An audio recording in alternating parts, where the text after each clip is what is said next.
It's the end of 2025, and if you're a home crypto miner, I bet you own one of these.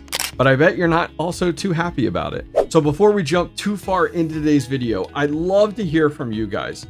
Do you own an IceRiver home crypto miner? Do you own any KS0s, KS0 Pros, KS0 Ultras, AL0s, or RX0s? Pause the video, leave a comment down below. So let's head out to my shed and see what home ASIC miners I'm currently running right now. Today's video is sponsored by the team over at ASICmarketplace.com. With crypto mining hardware prices dropping, it's critical to find an online store you can trust with your ASIC purchases. The team at ASICmarketplace.com has you covered with some of the most competitive pricing on the market.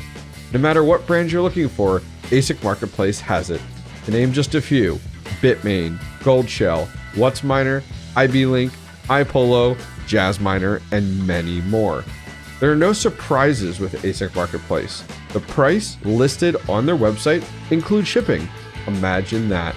Finally, ASIC Marketplace takes the buying experience to the next level by accepting cryptocurrency as payment directly on their store. Go check out ASIC Marketplace today via the link in this video's description down below, as well as save $110 at checkout with discount code TheHobbyistMiner. All right, it's nighttime, but we got lights inside our home shed.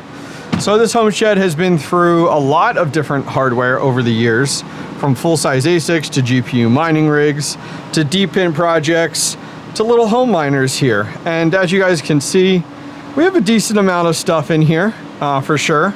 Still got, look at this, the original, a little dusty, a little mosquito miner that Raven Mining calls it, the Jasminer X4 1Q. We're still running that. Of course, on OctaSpace, we have an X4Q on OctaSpace as well. The iPolo, remember the iPolo V1 Mini? It's the water-cooled unit. That one's on OctaSpace as well. And then these two I added more recently from my haul out in Denver. These are Jasminer X16Qs. I have one in the house heating one of the bedrooms. They're on OctaSpace as well. As you can tell, pretty bullish on OctaSpace. Been running a lot of these ETH miners on OctaSpace for well over a year now. Outside of that in the shed, we do have this Evergreen miner. I have not even checked in. I don't know if you guys have as well. Is this even still working? I really need to take a look. Is Chia still a thing? I don't know. We do have the Goldshell 𝐴𝐿 3. I kind of forget which miner. No, this is a 2+. There's so many different versions of them. Believe it or not, this one actually, and I learned something new, the 120 volt transformer is actually bad on it. It clicks. But if you plug it into 240, which is what we're wired to, it works fine. So, man, I may have to reach out to Goldshell about getting that sent back. But it's been running great on 240, but I would like to get it in the house to offer some heat. So we have an IceRiver RX0. This is new to me, just got it about a week ago. And then across the top here, we have a variety of gold shells in here. So we have the KA box, original Kaspa miner. And we're gonna talk more about these in just a few minutes. We then also have here the 𝐴𝐿 2. Man, remember when this was like, remember the 𝐴𝐿 box and 𝐴𝐿 2 were like the big thing, over $100 a day? Oh, how far we've come. In addition, we have the KA 2. And then across the bottom, we have a variety of IceRivers. These small home miners only using about 100 watts, which I absolutely love. So we have the IceRiver KS, the KS0 Pro on the end. We have the original KS0. Now these do have 3D printed plates on the side from the meter box. If you guys are interested, I'll link it down below. They just give so much better cooling than just these like straight plates that you see on the way that IceRiver sends them. I think these are like 25 bucks each for a set, one on each side. Gives so much better cooling if you guys are interested.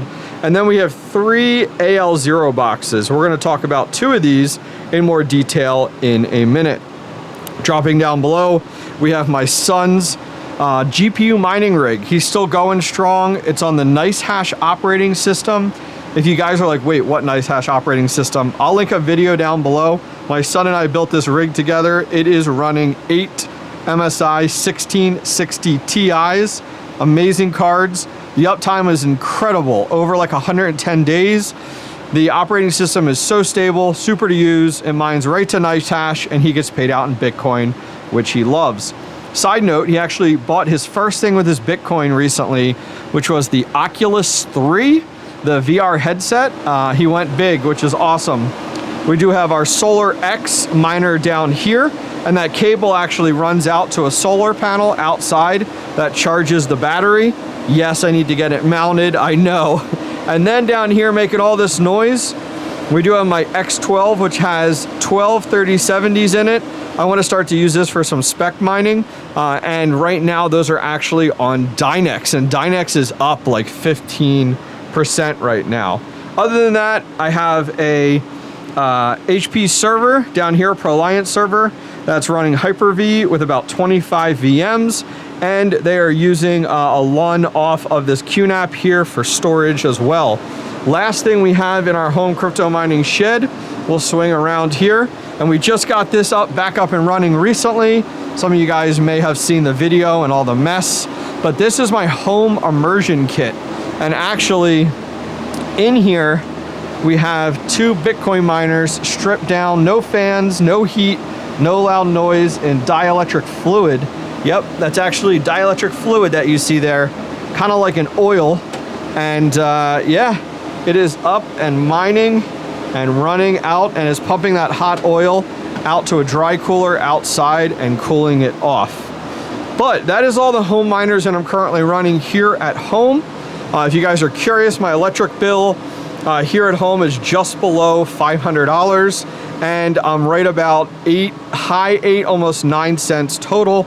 But with all these home miners, it works out great. And I just can't pull myself away from running these small, especially these guys, these small box miners that only use 100 watts. But let's jump inside, because there's a lot to talk about with these miners. So what do you do with these IceRiver home miners? When they originally came out and were for sale, they were much more profitable than where they are today. But the network hash rate for all 3 of these projects, Kaspa, Alephium, and Radiant, has been oversaturated by more and more ASIC miners out there, and most of the big boy professional ASIC miners out there that have taken the network hash rate and skyrocketed it to the point where these home ASIC miners kind of don't make sense to some people. And I want to show you some of the tests that I've been doing. So what exactly did I test? Well, I took 2 of those IceRiver AL0 home Alephium miners, and I put them head to head. We put one of them on Wooly Poly solo mining and a second one on Wooly Poly pool mining.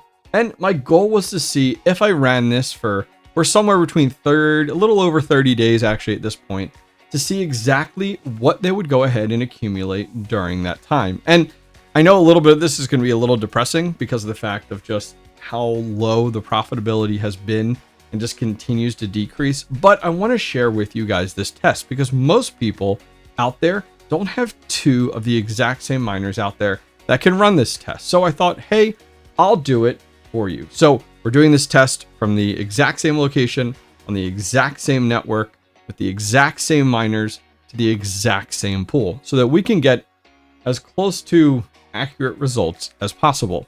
So what are we looking at here? Well, this is the Wooly Poly dashboard for one of my AL0s, and more specifically, the solo AL0. And we've had this up and running for quite a variety of time here, and it's actually done pretty decently. Are you going to become rich with these miners? Absolutely not. And I wish the profitability was what it was quite some time ago, but here we are today on October 15th. So there are some metrics on here that you can see that I want to go ahead and share with you guys. So you can see our hash rate right now. Let's refresh this page just to be safe. And our hash rate right now is coming in registered at 332 gigahash poolside. Now our effort is 30.35%. So we've most likely hit a block more recently with this ASIC. And you can actually see the revenue calculated out over during this time period, but we're going to take it a step further and look at what is exactly in the wallet. Because at the end of the day, what we get paid out is really what matters. Now, what I want to look at is the pending balance. So we should keep that in mind when we're doing our calculation. So we're going to keep in mind right here that 0.469 or 61 cents is unaccounted for currently in our wallet and is still sitting on the pool. On the flip side, let's jump over to our pool miner. And if we refresh the hash rate for this one, it's currently registering 527 gigahash. So significantly different, but it does definitely fluctuate, as you can see up and down by that graph there. So don't be too concerned with this other unit. You can see that it has performed well as well. It's just exactly what that hash rate is in this current moment. Now, taking a look at this unit, this is more mining directly to the pool, which is what most of you are used to. And with that in mind, our balance here is 10 cents. So keep that in mind, but then we also have to add up the awaiting amount.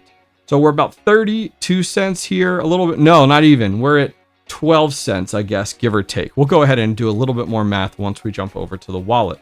But that gives you a snapshot of the solo and the pool side. Let's jump over to the wallet though, and actually add up what we truly made during the time period of our test. All right, so here we are in front of our Lithium wallet. And this is actually, we're logged into a virtual machine, which is hosted on that server that I showed you guys in the shed. We are running the Alephium core wallet, and we've created two separate wallets for testing. The first one is the purple one there, which is our pool side testing. AL0 test pool is what I named it, and that's in purple. So we're going to take that one first, which our pool side is 31.62, which is on the wallet side. And we have to add two different amounts because we had pending and awaiting there. So our first amount is, and this is in actually dollars, not necessarily within Alephium. So 0.117 is the first amount, and then 0.014 is the second amount. So in total, on the pool side, we have earned $31.75. Now, if we divide that by 30 days, that's how long we've been running our test, we're making about just over $1 per day. And I'm not even looking at electric because these things really only use 100 watts each, which is nothing. It's a light bulb. Taking a look at our solo side, $32.21 plus 0.614, and we're at $32. And look at that, great timing. It logged us out. $32.82. So we're going to divide that by 30 days, and we're at $1.09. So what does this tell us overall? Well, it tells us in this unique scenario for a 30-day time period that solo mining was just a tiny bit more profitable, all within the chance of if we hit a block tonight or within the next hour, it would actually be significantly different. So from the avenue of, is it better to pool versus solo mining? It's very neck and neck. And the data is, I think, unfortunately, too close to call in this situation. So what do you do with these miners at this point? Because they're not exactly crazy profitable. And I know it's frustrating because you probably spent a decent amount of money, especially a hefty investment for you as a home miner. Well, for 100 watts, it doesn't make sense to turn these off because electric isn't a massive factor, which traditionally is with home mining.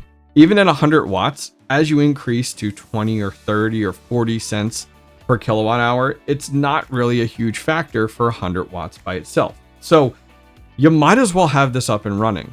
Do I recommend selling these? No, you're going to take a massive loss by selling these right now. Honestly, it's not worth it. And if you're in this for the short game, buying this couple $100 ASIC miner was not going to make you rich to start with, honestly. So let me show you what I've been doing with my Kaspa miners, especially my home Kaspa miners, just to show you how they're doing.